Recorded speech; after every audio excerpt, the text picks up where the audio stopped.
Okay, so hello everyone. My name is Paulina Moline. I'm the Assistant Director of Alumni Relations here at Teachers College.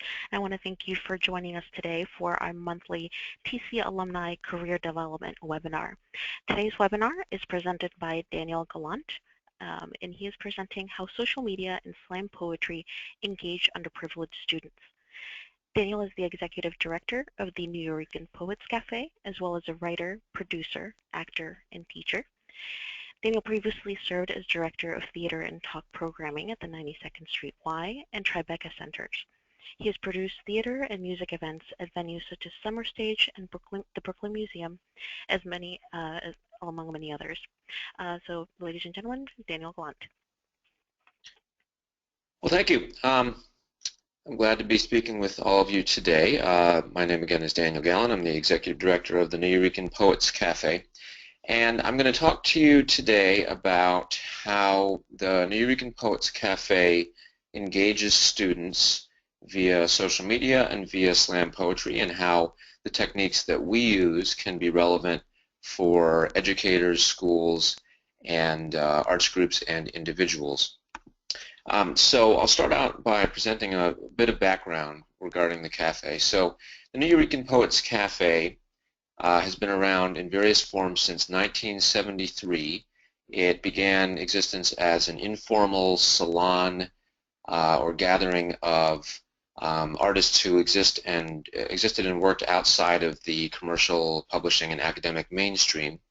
And over the years, the cafe has grown from a grassroots volunteer-led organization, as the Wall Street Journal wrote about us in 2011, to a thriving arts center with partnerships across the city. And we are grateful for those accolades, but it's very important to us to remain in touch with our community, and we are still a committed grassroots organization at the same time that we continue to grow and expand our programming. We have been fortunate enough to be associated with a number of artists who have gone on to successful careers, beginning with the Beat Poets in the earliest days of the cafe's existence. Allen Ginsberg was among the poets who sort of adopted the cafe as an artistic home and gave us a quote that we're still very proud of: the cafe is the most integrated place on the planet. And we've worked with a number of artists, spoken word artists, musicians, theater artists, dancers, choreographers who have gone on to successful careers elsewhere. This is a partial list of those names. John Leguizamo, who's one of the cafe's alums as well, who started out early in his career doing solo shows at our venue, recently said that the cafe put the street on stage, made our lives real, our emotions real. And again, we throughout the years have been very responsive to the needs and interests of artists who exist and work outside the mainstream, who tackle challenging subject matter and controversial subject matter. So I'm going to talk about two of our main initiatives, or I guess groups of initiatives. We are fortunate enough to have, partly by luck and partly by design, a very youthful demographic and a very diverse demographic. The average age of our spectators hovers between 24 and 26, depending on the year. And one of the reasons for those demographic details is because of the focus of our programming, the spoken word events that we do, our poetry slams, our open mics, our educational workshops, but also our social media strategy is very focused on youth outreach, and we've tailored a strategy that allows us to engage and be responsive to the needs of youthful spectators, artists, and students. So we're going to share some of the details of both of those strategies with you today. So first of all, what is spoken word? What is slam poetry? Well, at its most basic level, spoken word is performance-based poetry, storytelling, or monologue. Often spoken word is used to refer to poetry, but pretty much any art form that involves direct address from artist to spectator can be considered spoken word, and most venues like the Nuyorican Poets Cafe that traffic in spoken word present a mix of art forms. that involve solo or small group performance. So we do storytelling slams and monologue events and theater festivals as well as poetry events. Spoken word is often but not always performed by a solo artist, and spoken word, even though it focuses largely on the performer's words and intonation, can also incorporate other art forms, music, dance, video, theatrical presentation. Spoken word focuses on rhythm, intonation, and physicality as well as content. During spoken word events, the content is a large part of what the audience experiences, but experienced spoken word artists put a lot of work into developing gesticulations, body language, facial expressions that can accentuate the work that they're putting forth. Slam poetry is a subset of spoken word. Poetry slams are competitions in which spoken word artists perform several different short poems, and they're judged with a scoring that is similar to the Olympics. There are usually judges chosen from the audience who present scores. And slam poetry, even though it exists outside of the competitive poetry slam circuit, tends to be inspired by the characteristics and restrictions of a poetry slam. So slam poetry usually involves short, percussive, exciting works of poetry. Slam poetry is often focused on political or socially relevant topics, including racial and gender inequality, and many of the best known slam poets are relatively youthful or began performing slam poetry at a youthful age, and many of them are artists of color. There are, of course, many slam poets and spoken word artists who exist outside those demographics. But slam poetry is an art form that is widely accessible. So here's a brief history of slam poetry and how it grew up at the Nuyorican Poets Cafe and reached the world.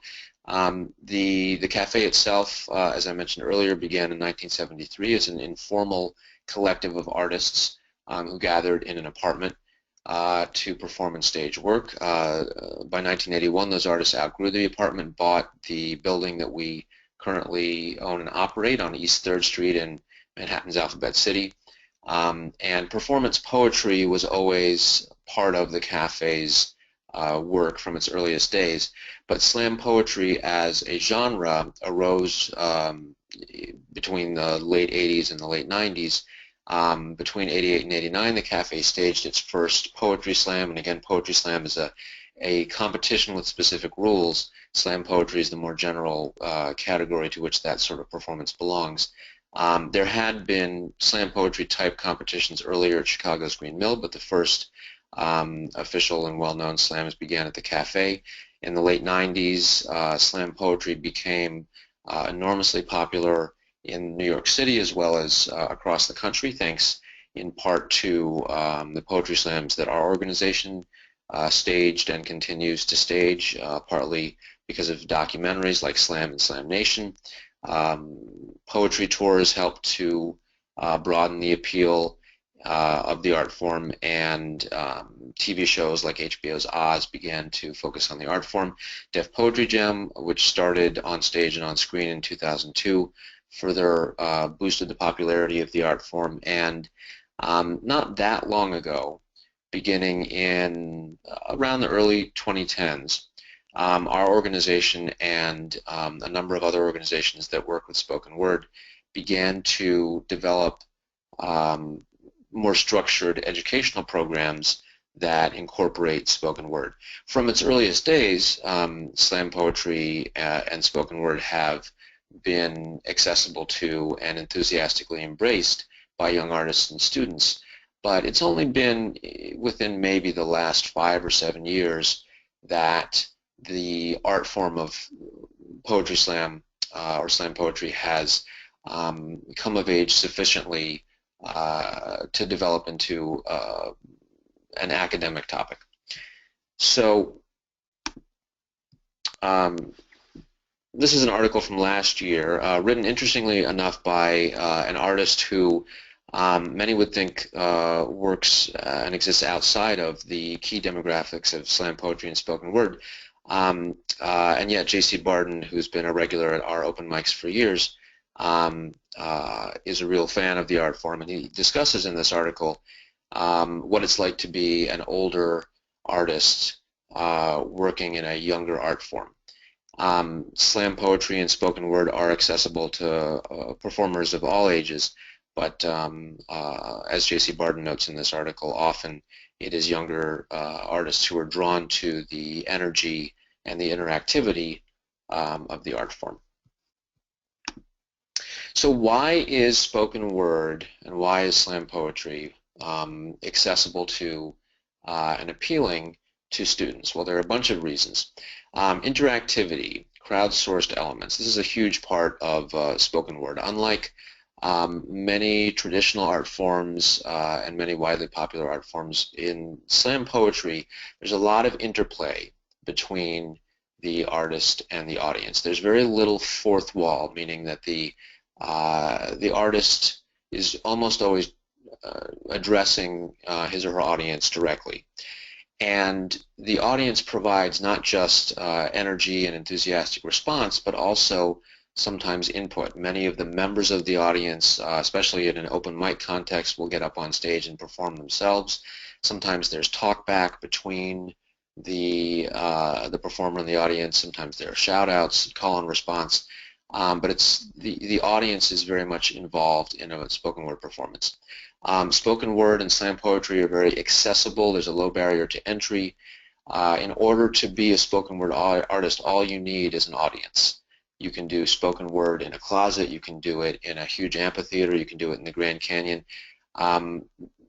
It's not an expensive art form, as I'll discuss a little bit later, and it's not an art form that has or requires an intense amount of preparation or resources. It does require practice, but anyone can start at any age, and it's an art form that welcomes newcomers as well as veterans.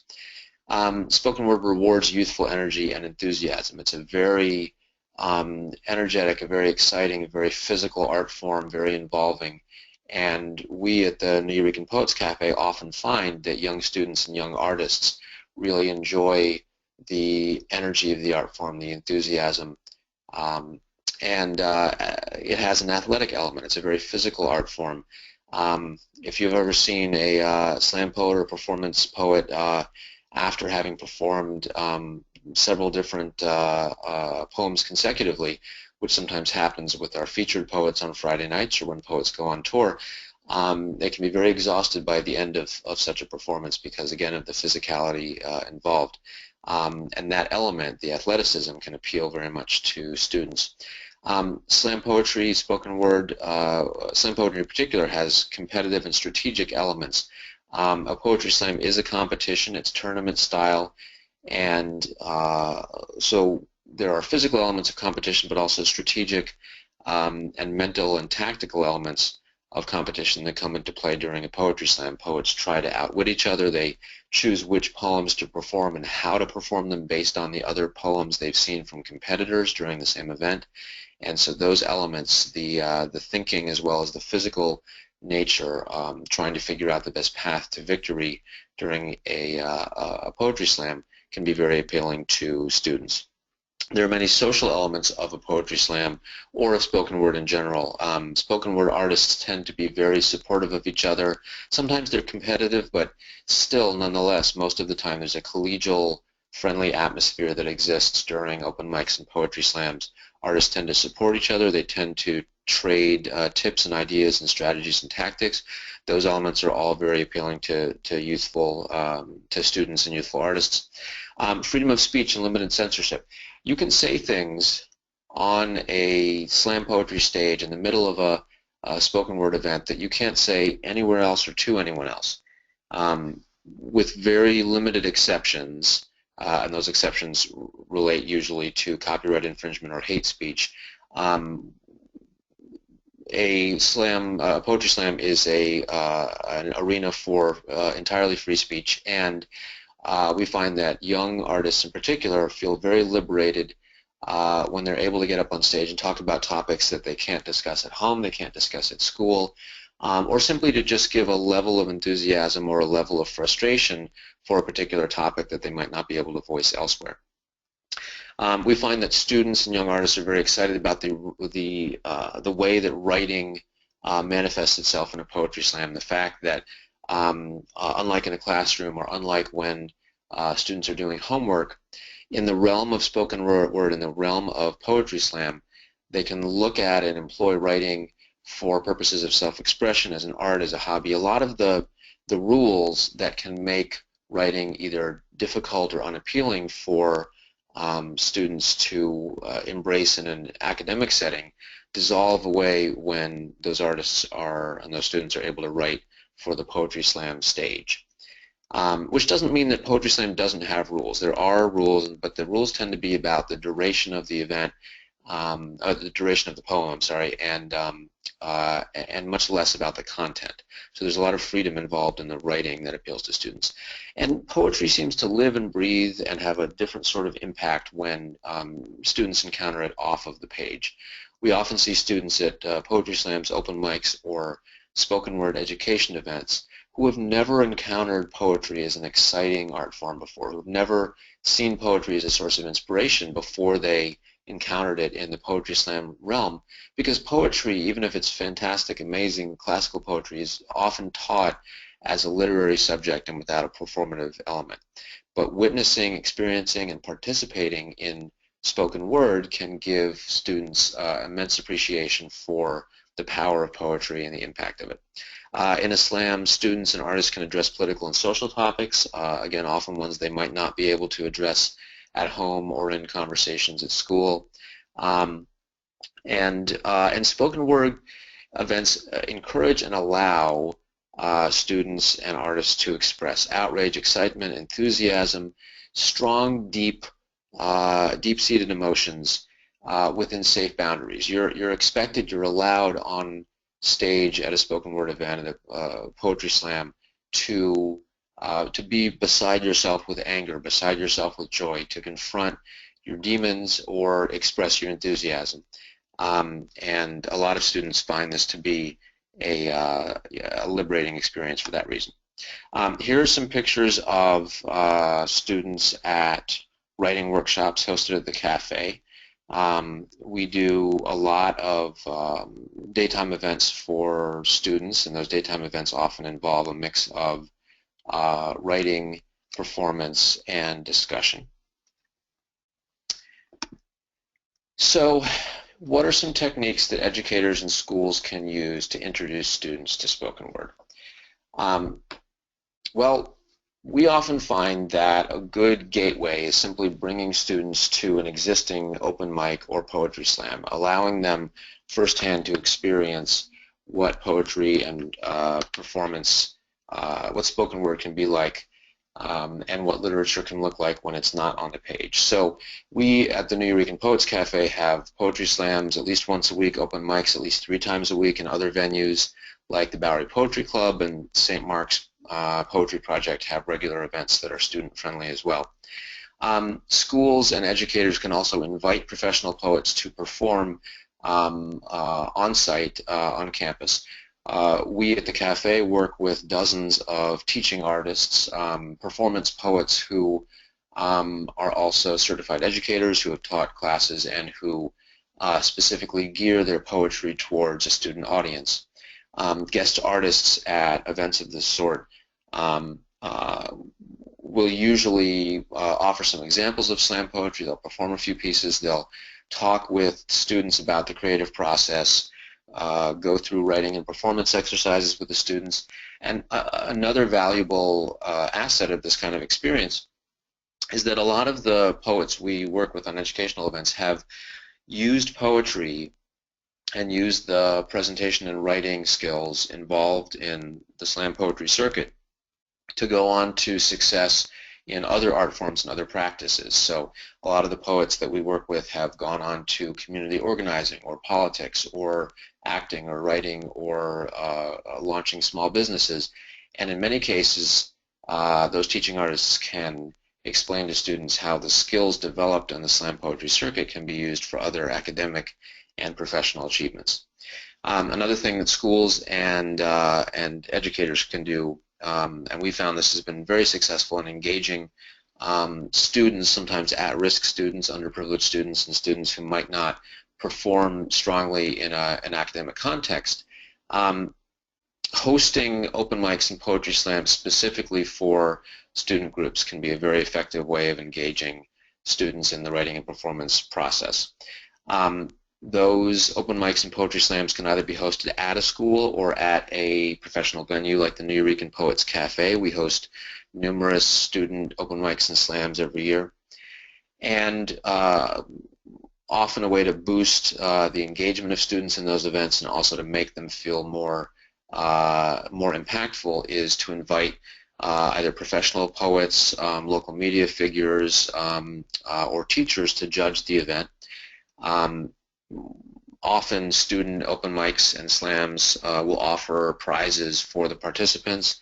Often there's a winner, but often there are also prizes offered for the most exciting poem or the most original poem. So in a lot of cases, there are opportunities to offer prizes to multiple students, and those prizes can include gift certificates, books, or performance slots at venues like ours.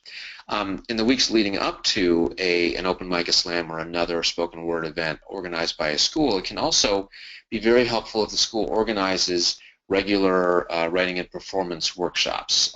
We have partnerships with several schools that follow this practice. They will schedule an event at our venue as sort of a culmination of a semester's worth of workshops.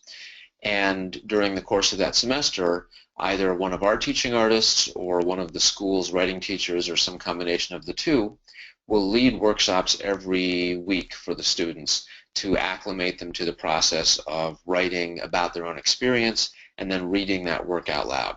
Because as exciting as slam poetry, as exciting as spoken word can be in a performance environment, it also can be helpful for students who are new to the art form to have some small-scale preparatory experience, the chance to work on a poem in the company of friends and classmates before getting on stage to do it. So we found that that process works very well, having a bunch of workshops leading up to a culminating event. And we've also seen that a lot of schools have benefited from the process of creating a slam poetry club or a slam poetry team, usually after having held a few open mics and poetry slams for students, because organizing a group like that can allow interested students to remain in touch with the art form, to continue developing their craft and developing their voice. And there are lots of opportunities in the New York City region and in other major metropolitan areas for student poets to participate in youth slams, open mics, and regional poetry competitions. We at the Nuyorican host a number of school slams and slams for students. Urban Word and Bowery Poetry Club are also among the organizations that on a regular basis host events for student poets. So keeping a club or a team going throughout the year can be a way to anchor that experience and allow interested students to continue being involved in the art form. So how expensive is spoken word? Often when we're working with school groups, the question of finances comes up, and rightly so. Many schools, many educators don't have huge budgets with which to pursue arts education programming, but fortunately spoken word is a very accessible art form for presenters and educators as well as for artists.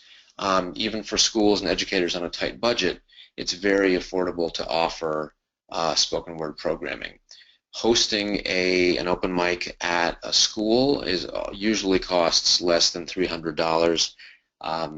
And hosting a student open mic at a spoken word venue like ours is still a fairly affordable proposition.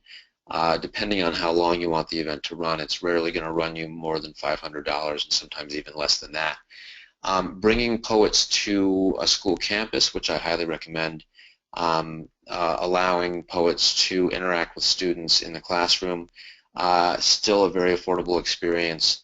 It's usually not going to cost more than $200 per poet for a visit, and again, sometimes less, depending on how long the visit is going to run. Bringing student groups to a poetry slam or an open mic at a professional venue like ours, again, a very affordable proposition. Generally, it's $7 to $10 per student. Sometimes for student groups, the price can be even less if you work out a rate with the venue. I know the Bowery Poetry Club and the Nuyorican both have discounts available for students, and even maintaining a student poetry club or a team over the course of a year still isn't going to cost very much and can be a very rewarding experience, considering that that student poetry club can also perform at the school and lead educational events for other students. That's only going to cost maybe $700 per year, sometimes even less. And the picture at the bottom of the slide, by the way, is the line outside of our venue on a typical Monday or Friday night. Mondays for open mics, Wednesdays for open mics as well, or Fridays for poetry slams. As you can see, the audience waiting is young, is diverse, and is just excited to be there, waiting to participate in a very communal and energetic art form. So I'm going to segue now to talking a little bit about social media and how social media, at least the way that we practice it at the Nuyorican Poets Cafe, engages youth and also goes hand in hand with slam poetry and spoken word. Another New York Times article, this one from the Times Magazine last year, talks about how open mics and social media and viral activity online go together. We at the cafe find, and other organizations that I've consulted with on social media strategy, have also found that the more interactive the event, the more likely it is to catch fire online, because there's something about the interactivity of social media and the interactivity of spoken word that resonate. So how do spoken word and social media work together? Why am I mentioning these two fields in the same breath? Well, I talked about the interactive and crowdsourced nature of spoken word. Certainly, social media is nothing if not interactive and crowdsourced. Generally, heavy users of social media who enjoy that give and take, who enjoy being part of the creation of content as well as the consumption of content, will often enjoy that experience in real time as well. And we found that as our social media presence has grown at the Nuyorican, so too has the interest that artists and spectators and audiences have shown in our more interactive events, which include open mics and poetry slams. Social media is a vital resource these days for spoken word artists, because most spoken word artists exist, yes, as part of a community, as part of a social fabric, but also most spoken word artists need to toot their own horn, need to write their own ticket. They have to be one-person teams who can not only write and create content and perform content, they also have to book and market their own performances and propel their own career. Social media offers a variety of tools, affordable, scalable, and adaptable resources that help spoken word artists promote their shows, promote their merchandise, post videos of their performance, and get feedback from artists and audiences. Social media is also invaluable to venues like ours, like the Nuyorican Poets Cafe. We use social media not just to promote our own events, but also to encourage enthusiasm for the art forms that we traffic in, like spoken word and Latin jazz and hip-hop. And we also use social media to try to advance the art form and the industry as a whole, because a rising tide carries all ships, and when there's greater enthusiasm for poetry and spoken word, it's good for us, but it's also good for other venues and for the artists who perform at our venue. And schools can make very effective use of social media to showcase the artistic achievements of their students, to promote upcoming arts events, to show enthusiasm for students who achieve distinction or find an original voice or create interesting work in spoken word and other art forms. So we've seen some of the schools that we work with make very effective use of Facebook, Twitter, and other platforms to boost student engagement in spoken word events and open mics, in theater festivals. And in both spoken word and the social media realm, feedback loops are faster and more efficient than in almost any other creative practice. A feedback loop meaning the relationship between an artist and an audience, at least in this context. So in slam poetry, in open mic, in spoken word in general, there's much more direct interaction between an artist and an audience, and artists tend to be much more responsive to the feedback generated by an audience in spoken word and solo performance than in most other art forms. And the same is true with social media. There's much more feedback available to artists, to spoken word artists, than to artists in other art forms, and to those who use social media heavily and regularly, there's much more data and feedback available with which to adapt and craft subsequent communications. And I'll talk about that feedback a little bit more in detail shortly. So here's a graphic depiction of how the cafe's social media activity has changed and how website activity for us has changed. So in 2008, which was when I began in my current position at the cafe, most of the cafe's work was publicized in a grassroots way, using word of mouth or using print advertisements. There was very little online activity. Since 2008, we have significantly grown our use of social media, specifically Facebook and Twitter. And as you can see, there's been a proportional increase, actually an exponential increase, in website traffic. Our eBlast list has not grown that much, but notice also that with the exception of one big boost in the last couple of years, the number of eBlast subscribers that we have had remains about the same. And it is important to note that even though social media is more flexible and attracts more responses and is in many ways a more useful sort of resource than an eBlast, there are still specific audiences and demographics that you can reach with an eBlast. So it's worth continuing to use eBlasts even if you as an individual or an organization adopt an aggressive social media strategy. Okay, I'm going to talk a little bit now about the evolution of our online presence and how we've used social media strategy to build our brand, build our attendance, and engage more youth.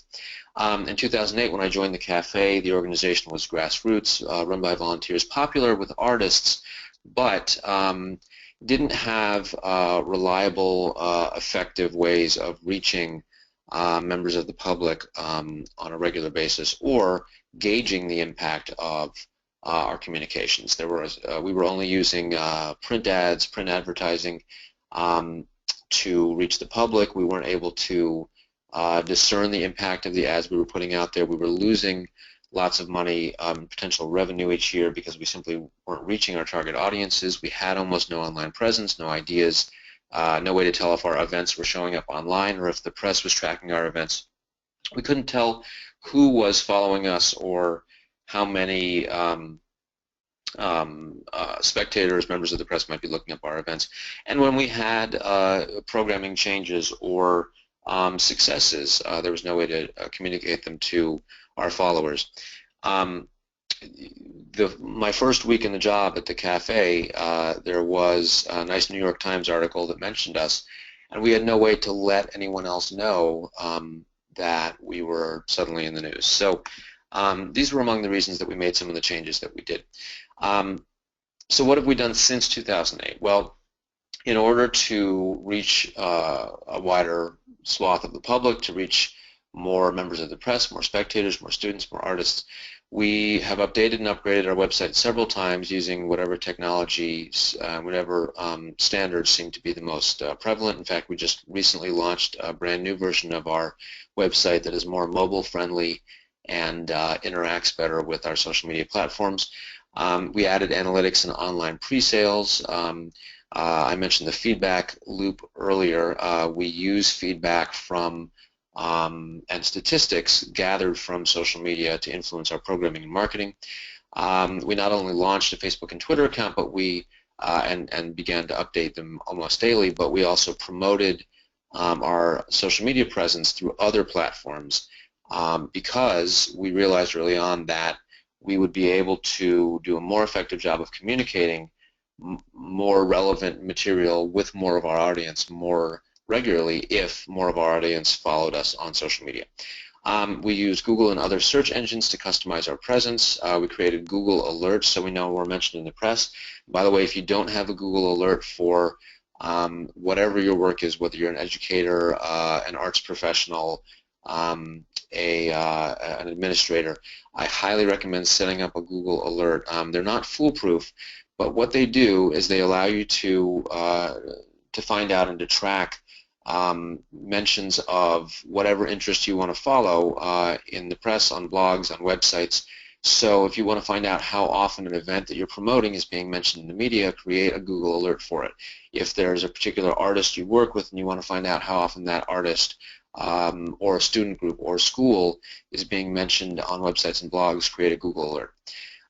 We applied for and received a grant from Google for free AdWords. This is an opportunity that is available to all nonprofits. You have to go through an application process, but if you get there and if you're awarded the free AdWords, they can be immensely useful in growing your outreach to youthful audiences, to students, to all demographics.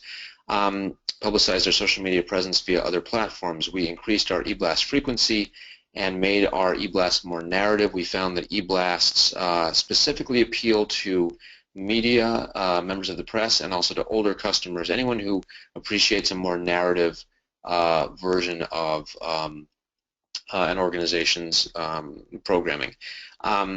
And we began to use promoted post, Facebook ads, and banner ads on other websites. We didn't 100% eliminate our ad spending. We just reduced it significantly, made sure we became more targeted in how we use ad dollars, and that any ad spend that we made whatsoever would have trackable, verifiable results. So we eliminated print advertising entirely, and we began to put our time, money, and resources into online marketing, all of which generates metrics and data that can be used for further analysis.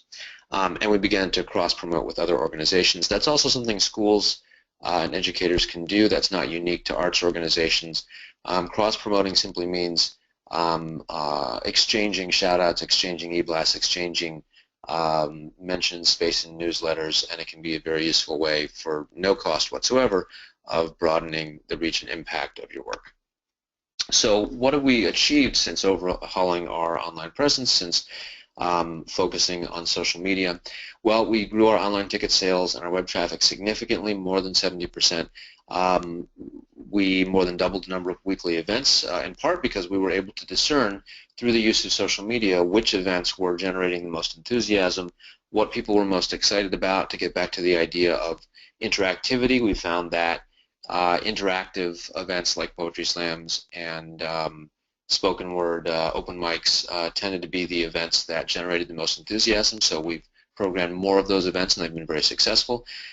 We more than double our annual revenues, in part by letting our audience know what we're doing, and in part by coming up with events that are more responsive to the needs and interests of our audience. We cut our advertising budget while boosting our public profile. We still spend money on marketing, but it's a fraction of what it was, and the number of people we reach is exponentially greater than how many we reached when we were using print advertising. I mentioned earlier using feedback from social networking to create new programs, but also to figure out which sorts of audiences are most interested in the work that we're doing. And Facebook in particular now allows you to match an audience online to the audience you already have through an e-blast list. So you can upload a list of email addresses to Facebook, and Facebook will actually create a mirror audience that has similar demographics to the audience that you already have addresses for. So there are all sorts of tools that Facebook offers and other social media platforms offer to reach audiences that are closely aligned with your programming. we reimagined the cafe's brand, and this was almost by accident, although since discovering that it was working out, we've capitalized on it. The cafe for years was seen as being edgy and alternative and exciting, but also low tech. And when I started at the cafe, people spoke of the cafe with reverence, but they also spoke of it in the past tense, as if it was something that had been a big deal back in the 90s, had been a big deal and exciting, and still was doing something on the Lower East Side. But it was only after we began to refine and upgrade our online presence that we started to hear people talking about the cafe in the present and future tense. I mean, when I started in this job, I would go to events and parties, and I'd mention the cafe, and I'd hear people say, "Oh yeah, I used to go there," or "I knew someone who went there," or "It used to be big." After we had been focusing on social media strategy for several years, we started to hear people saying, "Yeah, I'm going to the cafe," or I have a friend who's going to be there," or I just heard about something. When can I go?" So that change in the verb tense people use to refer to our organization also went hand in hand with the sense that we were more current, we were more up to date, and that we were more youth skewing. We saw a significant increase in youth engagement and student engagement as our social media presence grew and as our brand was in a sense reinvented. I mentioned how we started to seem tech savvy almost by accident. Well, this article, which appeared in 2011 as we were really coming into our own with social media and online marketing, demonstrated the potential impact of an aggressive and effective social media campaign. We weren't looking to rebrand the organization as being tech savvy, but we were successful enough in targeting our audiences and making sure that our marketing and our programming were responsive to the needs and interests of our audience that the press started to take notice. So we started to get articles like this. Some of the wins that we have accumulated as a result of our increased and more effective social media strategy. Google chose us from among thousands of AdWords grant recipients to discuss online strategy with business owners. There's some videos of that event online. We were chosen by Chase and other organizations for promotions tied to our tech-savvy and entrepreneurial nature.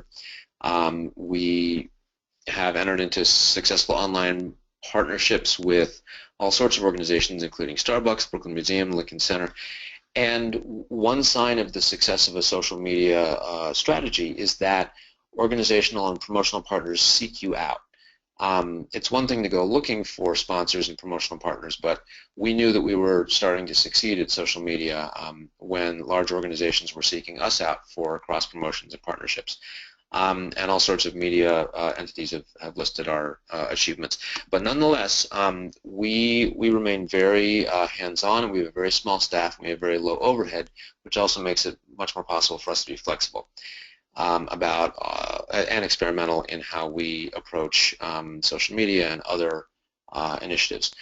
So a few basic elements of social media strategy, and these are relevant whether you are a large organization, a small organization, a school, an individual. These are true for artists, these are true for small businesses, and they're certainly true for schools and educators.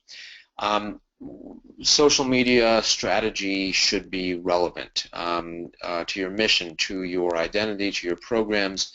Not every post that an organization, an individual, an artist, or a school puts out there, not all the material has to be related to a particular program or an event, but all of the content that you post online should in some way or other echo your mission, the identity that you want the world to associate with you, your brand and your voice. Sustainability is vitally important in social media strategy.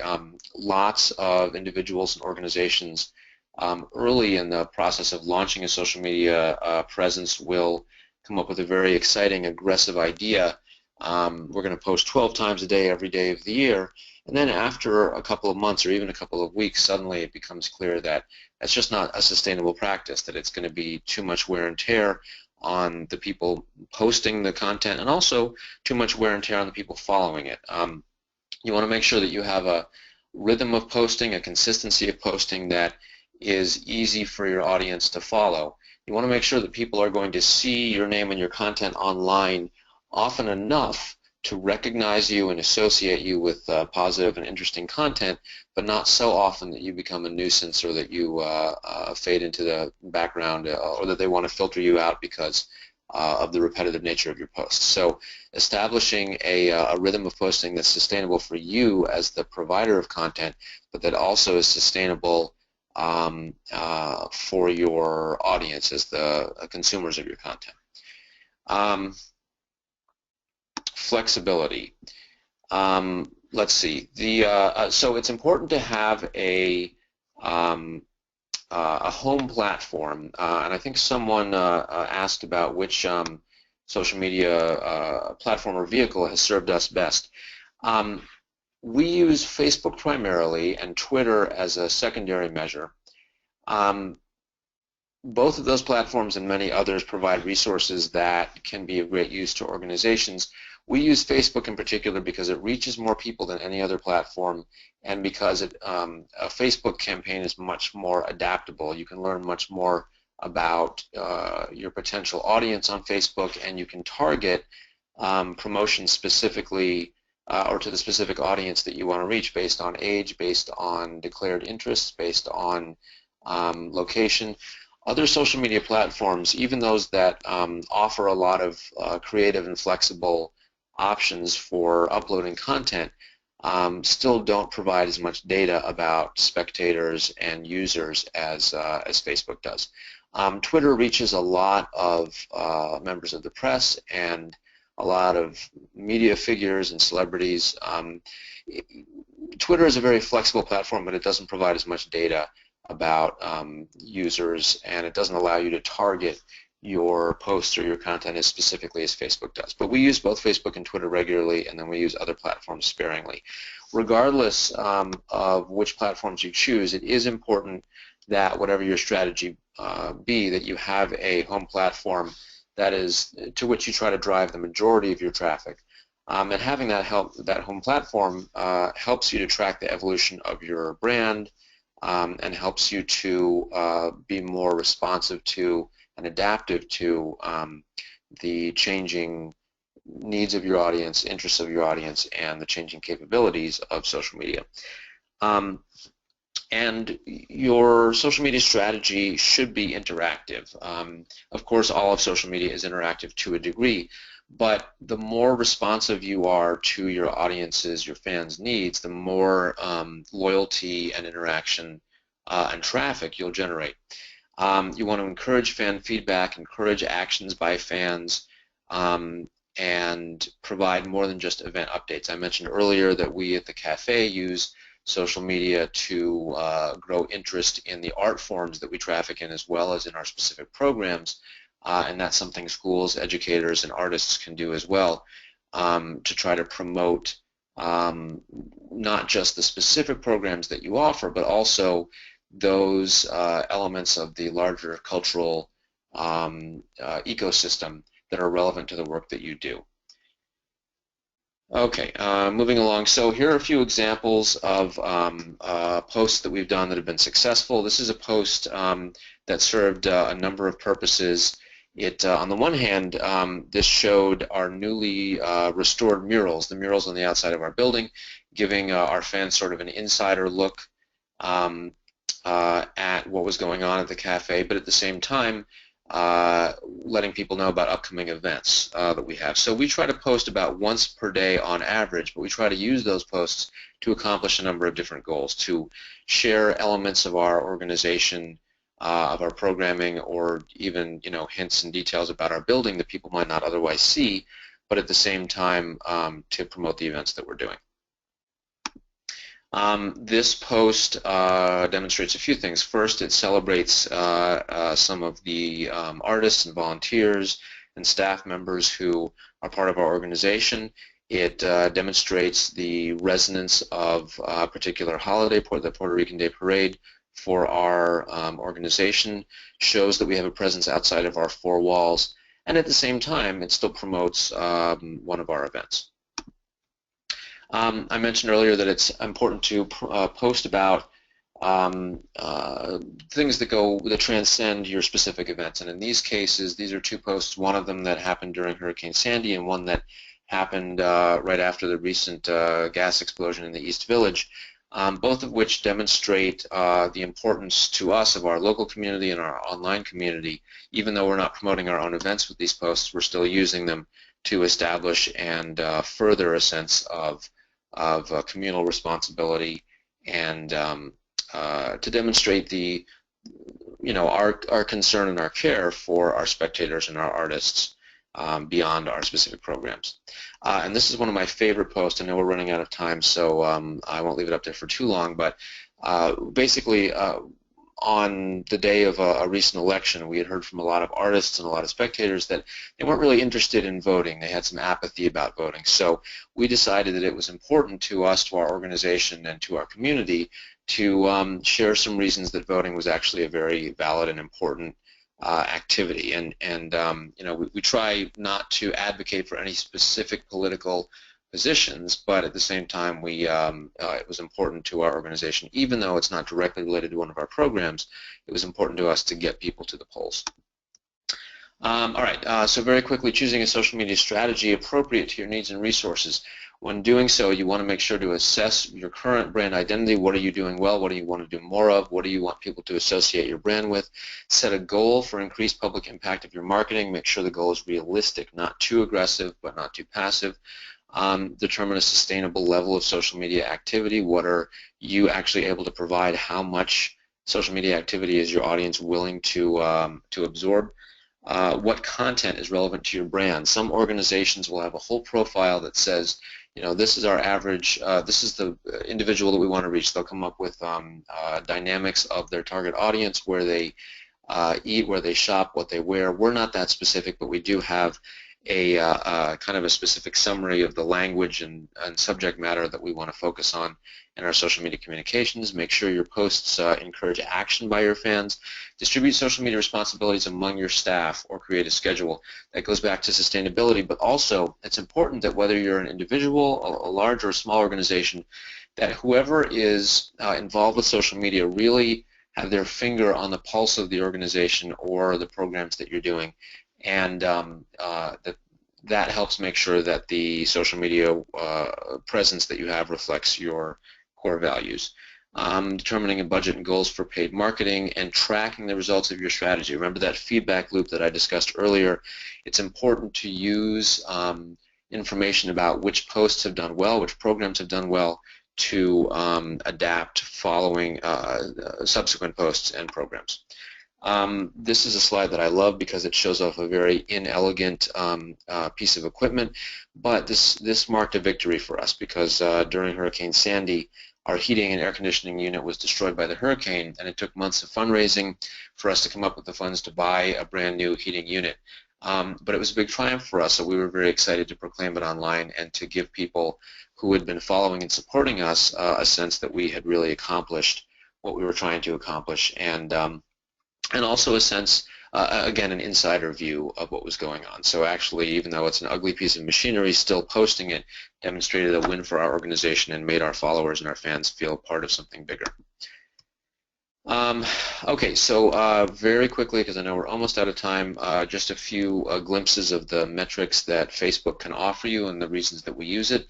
I showed you earlier that New York Times article written by the older artist who comes to a lot of our slams. Well, this is what happened when we promoted it online, because it's important when you get press to allow your fans and followers to see the press that you've gotten. And this is a sense of the metrics that you can get after promoting a post, how many people liked it, how many people shared it, all of the comments. And this was a fairly successful post. It reached a lot of people, generated a lot of feedback. Some of the diagnostic tools that Facebook offers, these are not absolutely up to the minute. These are from a few months ago, but as of a few months ago, these metrics were accurate. Facebook will show you once you get past a certain number of likes, if you're an organization, I think it's maybe 500 likes, but maybe it's less than that. I can't remember exactly. But anyway, once you get to a critical mass of followers, Facebook will show you how your fan base breaks down by gender, by age, by city, by country. You'll notice, by the way, if you look at city, most of our fans are from New York, which includes Manhattan, followed by Brooklyn, the Bronx, and Queens, but Staten Island isn't even on there. We have more fans in LA and New Jersey and Philadelphia. We have more fans in Paris than we do in Staten Island, although we do have fans in Staten Island, and we are very grateful when they do show up for an event. This is another view that Facebook offers. It shows you by post information about the number of people who it reached, the sort of engagement, the kind of the post, and you can find out how viral a post was. We use this information to decide for subsequent posts, are we going to post more visuals, more videos, more audio, more text. So this comparative view can be very useful in targeting your subsequent posts in order to benefit from the information you gleaned about previous posts. This is from a Facebook ad that we posted. This was a few years ago, but the technique is basically the same. These days, you can reach a lot of people for a relatively small amount of money. In this case, we reached there were over 1 million impressions for under $200. Not every ad campaign is going to be that successful, but we were also very specific in how we targeted this campaign. You can target Facebook ads very specifically based on the age, based on where people live, based on the interest they've declared. In this case, we identified a number of films, movies, TV shows, and interests that correlated to the work we were promoting, and Facebook allows you to target an ad based on those details.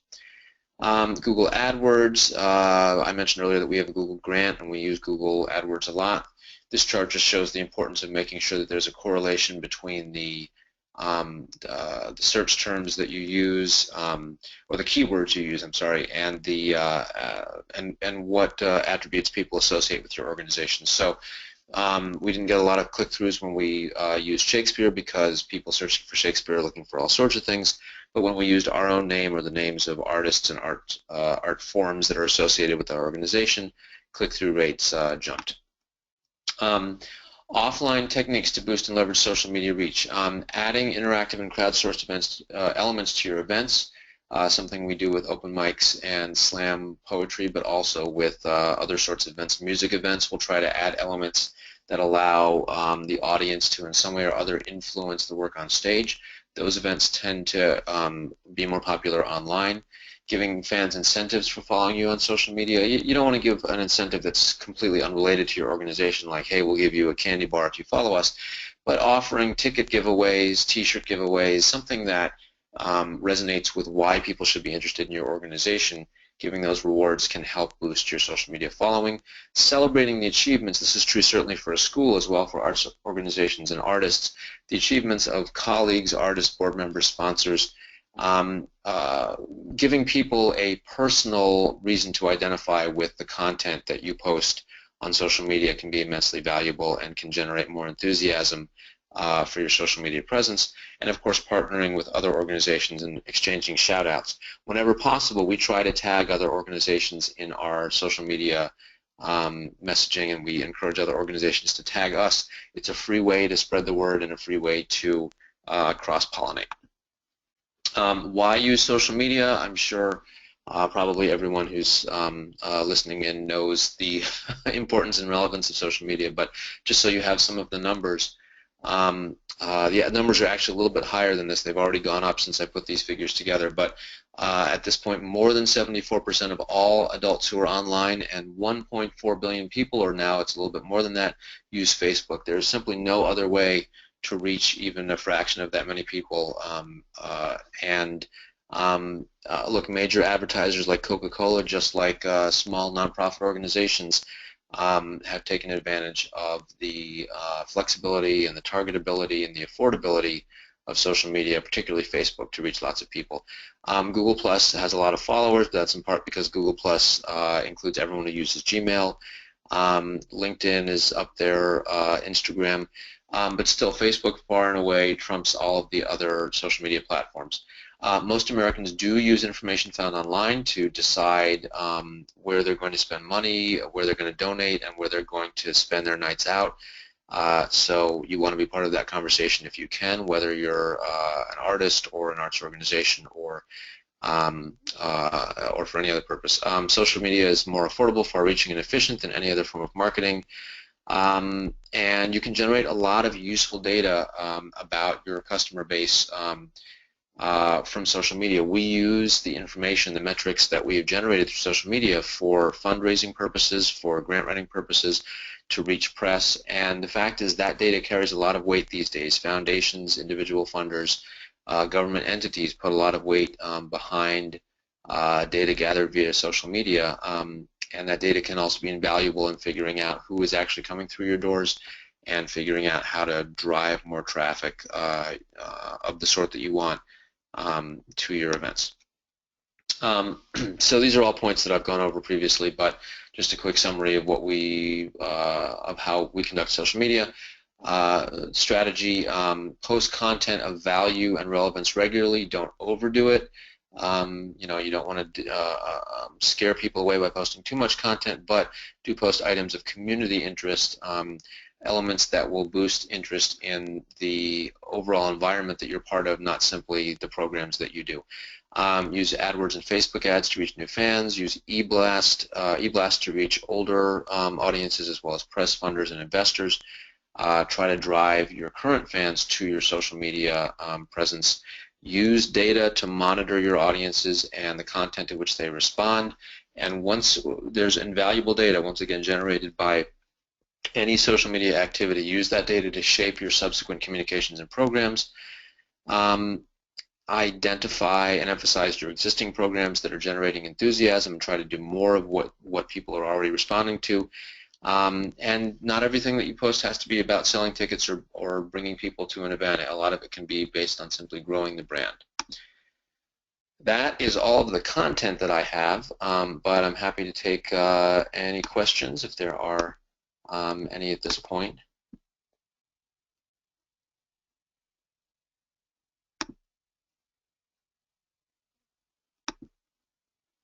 Let's see. Oh, okay, I see a question that came in. If I'm starting a new business, which social media app should we focus on first? Well, like I was saying previously, Facebook offers the most data and the most flexibility.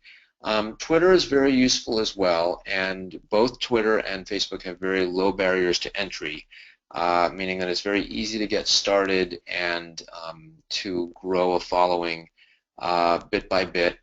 It's worth looking at other platforms as well, but I think whether you're starting out or whether you are more established, Facebook and Twitter still offer the most resources and the most flexible resources and allow you to reach the most people. I think it's usually not a great idea to be an early adopter of a new technology or a new platform, because many platforms don't iron out their kinks until they've been around for a year or two or three. Excuse me. And the other thing is that Facebook and Twitter both tend to absorb features of other platforms. So if there's a feature that's popped up on some new social media platform and you're very excited about it, there's a really good chance that either Facebook, Twitter, or both will find a way to incorporate that feature within a relatively short time. So there's nothing wrong with experimenting with a variety of platforms, but you know, at the cafe we're approached almost every week with some new either platform or ticketing system or promotional campaign. You know, there's always some startup that's trying to get artists and businesses and organizations engaged, and a lot of those new technologies and new platforms don't last all that long, and many of them, even if they have innovative ideas, you know, stumble getting out of the gate. So I would always say look at what's new, but go with what's been working for the longest period of time. Focus on Facebook, focus on Twitter, and here and there, if you have the time, you know, it doesn't hurt to experiment a little bit with other platforms.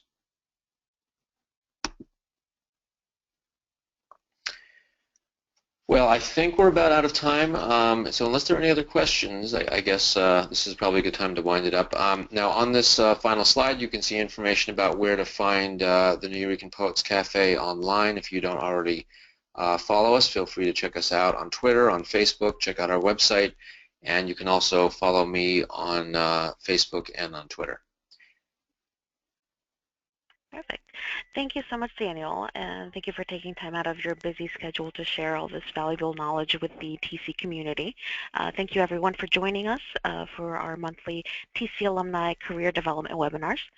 For more information about our events and services, feel free to visit us at www.tc.edu/alumni, and we hope to see you at a future event. Thank you again, Daniel. Thank you.